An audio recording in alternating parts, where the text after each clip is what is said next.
भोपाल की यति बिश्नोई को गूगल से एक बड़ा ऑफर मिला है जॉब प्लेसमेंट के जरिए। उनकी 54 लाख की जॉब लगी है, पहला जॉब ऑफर आपको है। और सबसे बड़ी बात है कि राजीव गांधी प्रौद्योगिकी विश्वविद्यालय की ये छात्र हैं। कैसे गूगल में इनकी जॉब लगी उस पर हम सीधे यति से बात करेंगे। यति, एक तो सबसे पहले बधाई कि आरजीपीवी के आप स्टूडेंट हो और इतनी बड़ी जॉब ऑफर आपको मिली।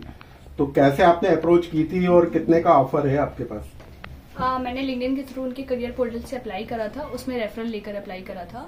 तो उसके बाद रेज्यूमे शॉर्टलिस्ट हुआ, उसके बाद एचआर का मेल आया था इंटरव्यू शेड्यूल करने के लिए। उन्होंने फिर इंटरव्यू शेड्यूल करे। तो सारे इंटरव्यू सारे एलिमिनेटरी राउंड थे, उसमें एक क्लियर होगा तो ही दूसरे में जाओगे, और एक दिन में ही सारे इंटरव्यू शेड्यूल करे थे। तो कितने इंटरव्यू हुए थे? टोटल 3 इंटरव्यूज हुए थे मेरे। तो एक इंटरव्यू में सारे तीनों टेक्निकल इंटरव्यूज थे। एक इंटरव्यू 60 मिनट का होता था, तो उसमें 45 मिनट में हमें कोडिंग प्रॉब्लम सॉल्व करनी होती थी। बाकी के 15 मिनट में एचआर क्वेश्चंस या टेक्निकल क्वेश्चन, वो एचआर क्वेश्चंस होते थे, सिचुएशन बेस्ड क्वेश्चन होते थे। और जो 15 मिनट में क्वेश्चन होते थे वो 2-3 क्वेश्चन पूछते थे। एक नॉर्मल कोडिंग क्वेश्चन होता था, उसी के ऊपर फॉलोअप क्वेश्चन पूछते थे। तो उसका हमें ऑप्टिमाइज सोल्यूशन बताना होता था। अच्छा, तो कैसे आपने उसको प्रेजेंट किया होगा और कितने वो सेटिस्फाइड हुए? तो जब क्वेश्चन आता था स्क्रीन पे, तो उसको हमें कोड, उसको पहले उनको अप्रोच एक्सप्लेन करनी होती थी, फिर उसका कोड लिखेंगे। उसके बाद उनको बताएंगे कि हमने यही अप्रोच क्यों चूज करी।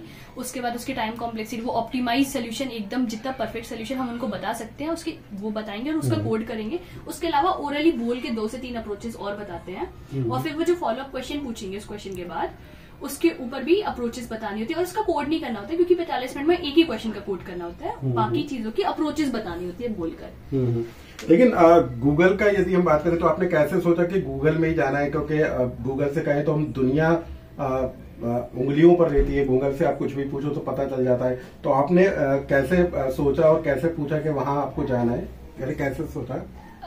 एक्चुअली मैंने सिर्फ गूगल टारगेट नहीं था मेरा, बाकी जो भी मल्टीनेशनल प्रोडक्ट बेस्ड कंपनीज थी उन सब पे टारगेट था। ऐसा कि जो भी कंपनीज में अभी प्लेसमेंट चल रहा है, रिसेशन चल रहा है, ऐसा तो प्लेसमेंट लेना काफी डिफिकल्ट है। तो जितने भी और प्रोडक्ट बेस्ड कंपनीज थी, सारे प्रोडक्ट बेस्ड कंपनीज में अप्लाई करा था। तो उसमें से फिर अमेजोन, गूगल, माइक्रोसॉफ्ट और भी चीजों जगह अप्लाई करा था। तो उसमें से गूगल में सिलेक्शन हो गया। तो आप आरजीपीवी की स्टूडेंट है, लेकिन क्या ऐसे हेल्पफुल रहे आपके लिए? यानी आरजीपीवी किस तरीके से हेल्पफुल रहा है? उनकी ब्रांच कैसे हेल्पफुल रही कि आप वहां तक अप्रोच कर पाए और सिलेक्ट हो पाए?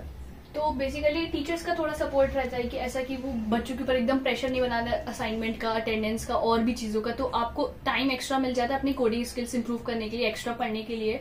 तो आपके पास एक्स्ट्रा टाइम रहता है, आप अपनी पढ़ाई कर सकते हो, इंप्रूव कर सकते हो, प्रैक्टिस कर सकते हो, कंपनी में अप्लाई करके इंटरव्यूज दे सकते हो। क्योंकि अगर अटेंडेंस का एकदम क्राइटेरिया फिक्स कर देंगे तो काफी डिफिकल्ट हो जाता है बच्चों के लिए, और सारी कॉलेज साथ में मैनेज करना, कंपनीज की प्रैक्टिस करना, ये सारी। आईटी का सेक्टर बड़ा सेक्टर होता जा रहा है। आपको लगता है कि इसमें अभी भी संभावनाएं हैं? जो नए स्टूडेंट आ रहे हैं, जो कंप्यूटर साइंस से जुड़े हुए हैं, आईटी से जुड़े हुए हैं, उनके लिए क्या अपॉर्चुनिटी आपको नजर आ रही है अभी आने वाले समय में? उनके लिए ये है कि आप पहले से मतलब फर्स्ट ईयर से ही ये सब कोडिंग और इस सब चीजों पे फोकस करो, और अपने सीनियर से कनेक्टेड रहो, उनसे पूछते रहो और कौन कौन सी अपॉर्चुनिटीज आ रही है। क्योंकि फर्स्ट ईयर और सेकंड ईयर के बच्चों के लिए बहुत सारी अपॉर्चुनिटी एक्स्ट्रा होती है, जैसे स्कॉलरशिप या कोई मेंटरशिप प्रोग्राम, जो भी मतलब जो मेरे को भी नहीं पता चले थे, क्योंकि बहुत गाइडेंस की थोड़ी कमी हो जाती है, आपके सीनियर से इतने कॉन्टेक्ट नहीं होते हैं। तो सीनियर से रहो, लिंक्डइन पे थोड़ा एक्टिव रहो, पोर्टल्स पे देखते रहो, या टेलीग्राम ग्रुप्स हैं, बहुत सारे यूट्यूब चैनल्स हैं, उन सबको फॉलो कर सकते हो नई नई अपडेट्स के लिए और नई नई चीजों के लिए कि कौन कौन सी आ रही है। मतलब फर्स्ट ईयर सेकंड ईयर में बहुत सारी अपॉर्चुनिटीज है जो बच्चे मिस कर देते हैं, बिकॉज उनको नॉलेज नहीं होती है। स्कॉलरशिप्स होती है बहुत सारी, और बहुत सारी चीजें ही होती है। मतलब अभी अमेजोन का प्रोग्राम आया है, या फिर गूगल के, इन सबके गूगल स्टैप इंटर्नशिप होती है जो फर्स्ट ईयर और सेकंड ईयर के बच्चों के लिए होती है। स्कॉलरशिप प्रोग्राम इतने सारे होते हैं, थर्ड ईयर के लिए मेंटरशिप प्रोग्राम होते हैं। ये सारी बहुत सारी चीजें मिस हो जाती है। ऐसा नहीं है कि किसी का एक का ही होगा, वो थोड़ा ऐसा होता है कि जो सबसे ज्यादा अप्लाई करेगा उसको बहुत सारी जगह रिजेक्शन होगा, लेकिन कहीं तो सिलेक्शन हो गई ना कोई अच्छी कंपनी में। तो ये प्रोसेस होती है। तो आईटी गूगल ने कितना ऑफर आपको किया है, और अभी तो आप स्टूडेंट है, तो कब तक आपकी ज्वाइनिंग हो पाएगी? गूगल ने ऐसे सीटीसी अगर कैलकुलेट करेंगे तो 54 LPA दिया है मेरे को। उसके ज्वाइनिंग मेरी जुलाई में है। तो ये है यति बिश्नोई, जिन्होंने 54 लाख का पैकेज इनको गूगल की तरफ से ऑफर हुआ है, और अगले साल ही 2024 में ये गूगल की एम्प्लॉय हो जाएंगी। और सबसे बड़ी बात है कि राजीव गांधी प्रौद्योगिकी विश्वविद्यालय से पढ़ाई करके इस मुकाम तक वो पहुंची हैं। तो लोकमत के लिए भोपाल से अनुराग श्रीवास्तव।